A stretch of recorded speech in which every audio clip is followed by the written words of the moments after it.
Bonjour jeune cadre dynamique, tu veux devenir riche? Laisse-moi t'expliquer pourquoi c'est une très mauvaise idée.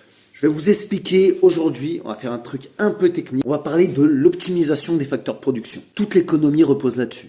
Si chacun cherche à maximiser ses profits, donc à devenir le plus riche possible, toute la société s'en portera à merveille. Il n'y a rien de plus faux. Je vous montre une petite équation, c'est parti. Si tu as R, donc la recette, ce que tu as envie de maximiser, il va falloir que tu joues sur le prix, ok, P, multiplié par la quantité de ce que tu produis. La quantité, ça se produit par deux facteurs. Ça, c'est comme Douglas.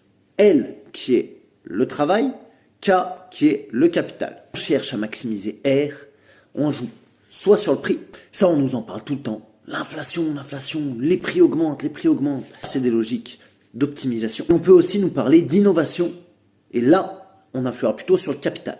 Mais dis donc, là-dedans, on oublie plein de choses en fait. Dans notre fonction, là, il y a bien L, il y a bien le travail aussi. Donc, le travail, on a bien deux manières de l'optimiser. À salaire fixe, on maximise la quantité produite par les travailleurs, donc la cadence. Et sinon, eh bien, on baisse les salaires. Donc vous voyez, on ne prend pas en compte tout l'impact social que ça peut avoir de maximiser. Et de l'autre bord, le capital, qu'est-ce qui se passe? On nous parle de rendement d'échelle. Très bien, mais il y a deux choses qui ne rentrent pas dans l'équation. Une, les externalités négatives, qui sont très difficiles à calculer. Ça peut être la pollution, ça peut être les nuisances sonores. Deux, la déplétion des ressources naturelles. Ça veut dire qu'on est en train de puiser dans un stock. Et donc, qu'à un moment donné, il n'y en aura plus. Dans le modèle économique classique, ces deux choses-là n'existent pas. Ainsi donc, si tout le monde veut devenir riche, tout le monde va vouloir maximiser et les conséquences se rabattront sur nous-mêmes. Comprenez quelque chose, le modèle économique a été inventé au XVIIIe siècle, à une époque où on concevait la nature toute puissante, infinie et extérieure à l'homme.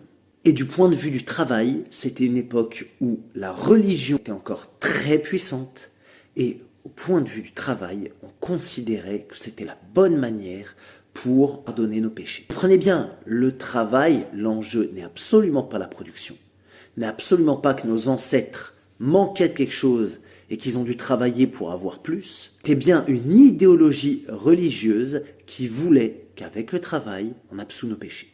Mais maintenant, on arrive aux limites de ce système et il faut absolument penser à en sortir et à changer de vision du monde. Bonjour jeune cadre dynamique, tu veux devenir riche? Laisse-moi t'expliquer pourquoi c'est une très mauvaise idée. Je vais vous expliquer aujourd'hui, on va faire un truc un peu technique, on va parler de l'optimisation des facteurs de production. Toute l'économie repose là-dessus. Si chacun cherche